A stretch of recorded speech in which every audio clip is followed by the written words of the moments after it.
is Steve, your friendly neighborhood lawn gnome, and welcome to hell. That's right, we are here for a brand new segment over here on the channel. Of course, Cami is with me because it is horror themed. Love the shirt, by the way, Cami. I really appreciate that. Thank you very much for joining me this evening. It's a pleasure. I'm happy to have this, what's sure to be a weird conversation. For sure. So today is the launching episode of a new segment over here on our channel called An Evening in the Ninth Circle. So you're probably curious, what is the Ninth Circle, guys? Please enlighten us. So the Ninth Circle is something that is actually relatively new from the indie king of comics, that of course is Image Comics, a group of individual comic creators headed by a very well-known name in the comic book industry named Garth Ennis.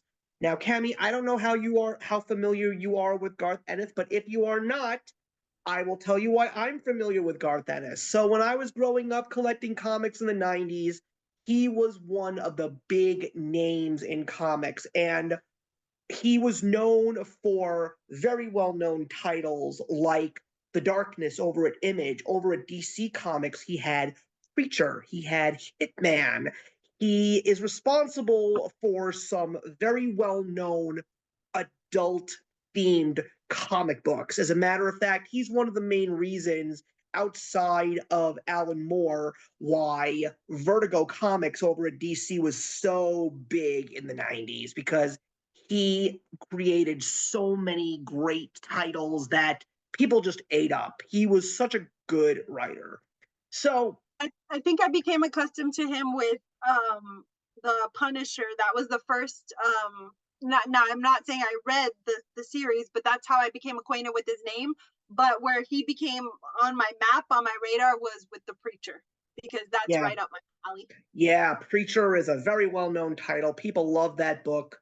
I never actually read it, but I know that it's very, very popular. I know how great it is. So knowing that he was going to basically be gathering a couple of independent writers and artists over at Image to create one-shot magazine-sized comic books, I personally really didn't know how to think of it, because I didn't know that it was going to be an actual line of comics. All I know was that in the late summer, when they were giving us the solicitations towards the end of the year, there was a title that was coming out right around Halloween called Freddie the Fix. It seemed like a very interesting idea, and I wanted to give it a shot because Garth Ennis was writing it. But it wasn't just the fact that Garth Ennis was writing it, it was the fact that Mike Perkins did the penciling. And Cami, you and I know Mike Perkins thanks to the Batman The First Night, this earlier in which came out last year by Dan Jurgens, but also the inkers. One of them is Mike Spicer. Mike Spicer is a name that I know very well, and you, believe it or not, know well, because he is practically joined at the hip with Daniel Warren Johnson, and you can find the two of them working on Transformers right now in the Energon universe. So there's a lot of good stuff here. So the book finally comes into my hands. I read the book, and I honestly really don't know how to feel about this book, because I didn't think it was bad. I didn't think it was great. Right. But I was just like, okay, this is something. And I just, called it a night, right. Called it a night and went to bed. The next morning I woke up and I couldn't stop thinking about this book. I was like, there's something in this book that's so freaking special, and I cannot put my finger on it. So long and the short of it, I'm now fully invested in the Ninth Circle. I'm dying to see all of these other titles that have come out. There's 2 of them right now. And I'm hoping that Cami and I will be able to get together at the end of every month, provided that there is a new title in the Ninth Circle to talk about, and we will come back to the Ninth Circle to talk about these very interesting books. So, Freddie the Fix. I guess I kind of feel like your intro, I didn't love it, but I didn't hate it. It definitely gets you intrigued, that's for sure. I love the dark ambiance. I knew right away there was going to be some kind of interesting, paranormal. I didn't realize we were going to encounter creatures of the Black Lagoon, dinosaurs, werewolves, and vampires in issue 1. You know, I mean, there's a lot going on in this. It's a lot of darkness. It's a lot of weird. Um, but there's obviously a lot of story to tell. So my curiosity really lied with Freddie. Who is Freddie? How did he get into this business? Why is he interested in being the fixer, so to speak? You know, what does that entail? I don't really feel like any of that was well fleshed out in the first issue. You know, we didn't really get any kind of backstory on Freddie other than, you know, he's the person that shows up when people call on him to be basically be the exterminator, you know, to fix the scene, so to speak, and make it seem like it never happened. Obviously there's some tie-in to the police force. You know, we see that there, so it kind of makes you wonder, is he a good guy, is he a bad guy, is he a vigilante, is he doing this on a motive? You know, there's so many questions I have and nothing got answered. Well, basically, this is what makes this book so interesting. Well, first of all, this is truly a love letter to anybody who loves the Universal movie monster. So imagine Hollywood, modern times, with definitely a little bit of a retro 70s noir twist. Imagine that monsters are real and they're all in movies, and Freddie the Fix is sort of like in a Who Framed Roger Rabbit kind of scenario for mature audiences only. And he's sort of like the guy that has to clean up the messes of these horror creatures so the public doesn't get alarmed by it. So it's sort of like a little bit of a Men in Black story, if you will. I mean, there were so many times that felt like I was reading a Men in Black comic, but it starts off where basically he gets a call about a werewolf in a motel room that pretty much ate somebody. And this werewolf is such a dumb, lovable idiot. And he's like, I promise, Freddie, I'll never do this again. And like, they're in the car together, driving to get him someplace safe. And he's talking to him about a dick pic that he saw on the internet, which was probably so funny because that was the big twist in this story. I didn't know I was going to laugh. I found this book extremely funny. I did not know it was going to be a horror comedy book. Well, I told you before we hit, you know, record on this video that I feel like this is a dude comic. I think this is a guy comic written for dudes.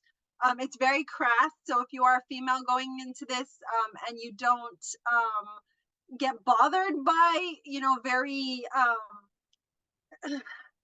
I don't know how else to put it, just very crass material, you know, it's just very matter of fact. There's a lot of raunchiness that comes with this particular issue. And so if you're not bothered by that type of thing, besides the blood and gore, because I know that's not everybody's bag, I think you'll be fine with this. But even, you know, as a regular reader and watcher of horror, there are certain things that still jar me. There are certain things that, you know, still kind of set me aback, and not always in a scary way. Sometimes it's in this kind of way, the crassness. And I don't mind crassness if I'm expecting it. But I guess, you know, coming into this not knowing what to expect, it really didn't come across as humor for me. I was just like, oh, can I get through this? You know, because I like a good story. I like a good backstory. I like to know that we are moving forward to unfolding something.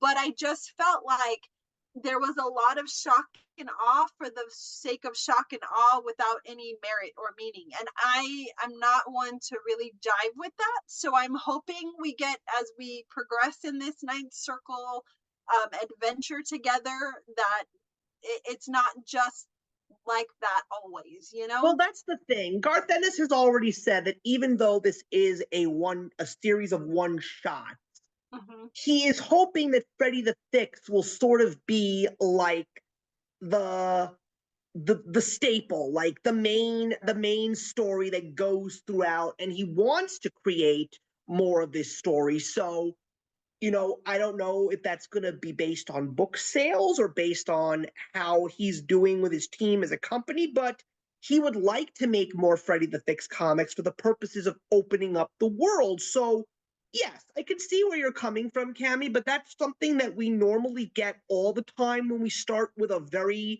good story that eventually is going to become an ongoing story. There's so much that you can do in a comic. Sometimes you just got to plop the reader down in the now and let them see what the world is like before they start to learn a little bit more about the characters in the story. But I will definitely say it's an interesting story because Freddie clearly gets called in for a new assignment. Basically, the boogeyman has been murdered, and he has to try and solve this case.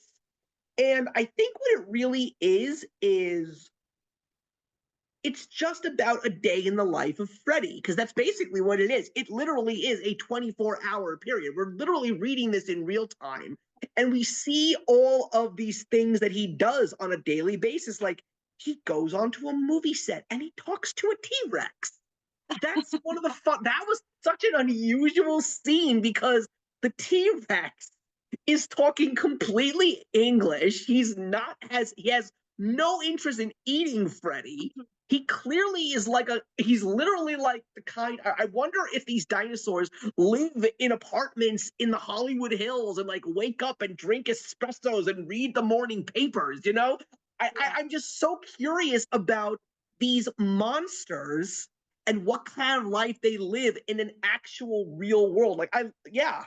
I will say that because you mentioned, the whole apartment thing. Initially, when we come into the werewolf scene upon opening credits, I really did feel very Sunset Strip, very Hollywood there. Yeah. Because that the way that it was drawn, the coloring, the images, it gave me a true Hollywood feel. So if you've ever been, to those areas where those old apartments, they almost look like old motel rooms. They're just that old. If you've ever been in those areas, it will definitely give you those vibes. So Hollywood check. I mean, he had that nailed. The Universal monster type characters, it wasn't 100% for me, but having them surface, being able to see the werewolf, the creature from the Black Lagoon kind of thing. And they're not really marked as the quintessential the werewolf or the actual creature from the Black Lagoon. These are just creatures. Yeah, they're just creatures. So in that regard, I thought that was kind of cool too, knowing these are kind of like extended family, if you will, but alluding to the conversation with the T-Rex, I did find that rather humorous until it got crass in the end a little bit. But it took me a minute to really wrap my head around the fact that he was having these, just matter of fact conversations in no other foreign language or dialect or anything like that with a werewolf and now a T-Rex. And talking to vampires, very normal because vampires were at one point human, but it was just bizarre. So as I'm reading through it, I'm just kind of pushing myself through, just trying to put all the puzzle pieces together. I think there's a lot of promise for this series, provided there's story to tell, because it's one thing to kind of I guess give these monsters a home and kind of show that they have a place, because Hollywood is a very dark place, and we've seen that come to pass in the last 5 years. There's been so much that's been uncovered about producers and directors and just heinous things that have happened to actors over the years. So Hollywood is not glitz and glam. So to see this side of it, the gritty, dirty, awful side of it, it works. And then, like when we see Isaac, the director or the producer, whatever, ex-cop, I don't even know what the hell he is. But as we're kind of venturing into his character, that is the grit of Hollywood. That is really essentially, to me, what Hollywood is and feels like now that so much has been exposed. So to have that flip side of it, to where the exposure is in the essence of monsters, that in itself is kind of cool, because it brings out the actual darkness, that we're being subjected to. But again, like I said, it feels like Who Framed Roger Rabbit, because that's also what Who Framed Roger Rabbit was all about. These cartoons, sure, they were silly and they made you laugh, but when the cameras were off, these were just ordinary people just trying to scrape out a living. Like the scene when Freddy goes into the vampire den, that is right out of the Ink and Paint Club for me from Who Framed Roger Rabbit. And the fact that like Eddie Valiant, Freddie the Fix knew how to press their buttons. Like he goes in without fear, and what does he do to get them all riled up? He mocks Dracula. I thought that was so, again, it's fun because Yeah, I got a Buffy the Vampire feeling from that. That is typical Buffy humor. And how he knows that he's able to push certain boundaries to get the questions that he needs answered about how that one vampire that just really got under his, like, they had that amazing hilarious banter, and basically he just decapitates her and puts her head in his car with him while he's questioning her, and he knows how to get her to talk. It's again, it was just, to me, again, I disagree with you when you call it a dude's book. Maybe the whole thing with the talking about the dick pics, or the fact that Freddie was friends with a porn star who gave him a blowjob right there and then.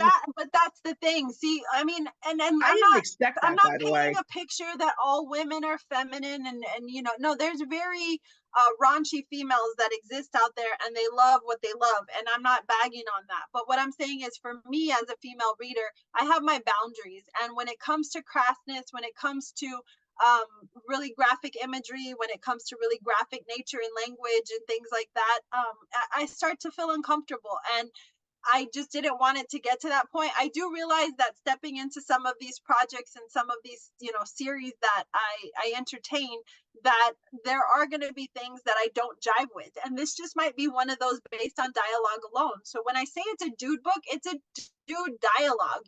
I mean, you don't reference some of the things that he referenced, especially like how many times did he allude to that dick pic? It's like, come on, dude, like you're overdoing it here. Yeah, that was like a running theme, I guess. That's what it was. It was a running gag, and again, I think that was the part of, I think it was those unexpected things that made me keep thinking about the book, and maybe like all the other little nuances besides like the casual questioning of the T-Rex, the fact that all the creatures from the Black Lagoon were part of a union. Like it was just, I don't know, there were just such silly elements in it, but it worked. And I think I just liked the fact that it was, to a certain degree, this was a very dirty, sloppy kiss to Hollywood. That's what this was. Old movie monsters. I mean, again, you said it in the beginning. I agreed with you, and I agree with you again still. I didn't love it. I didn't hate it. I'm giving it a shot. This was just the beginning. I want to see where we're going. I want to see how very different we are going to be when it comes to issue to issue.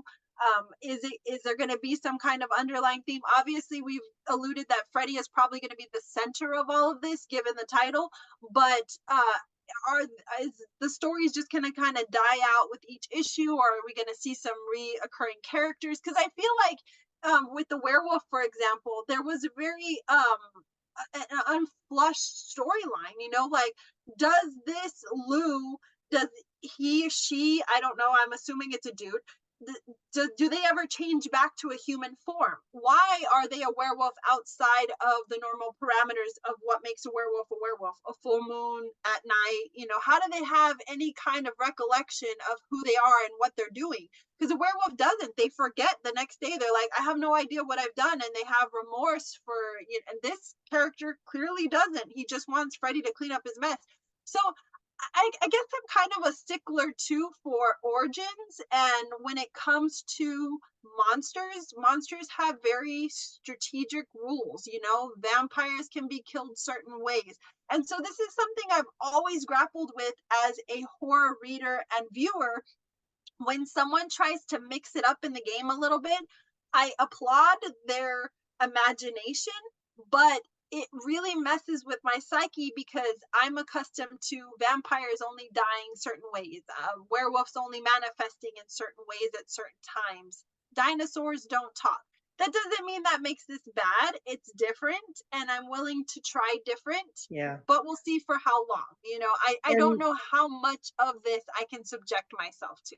And I will definitely say I really didn't, and I did definitely think the ending was a little bit weak. When we saw exactly who the culprit was and why he did what he did, it was sort of like a frame job operation, but I don't understand what his motive really was. It's like Freddie really didn't do anything to offend this guy, and he really is just doing what he's supposed to do. But you're right. I do feel But that if I this think was is, a creep, and I think at the end that's what yeah, exposed it. And to watch him melt into nothing was kind of fun.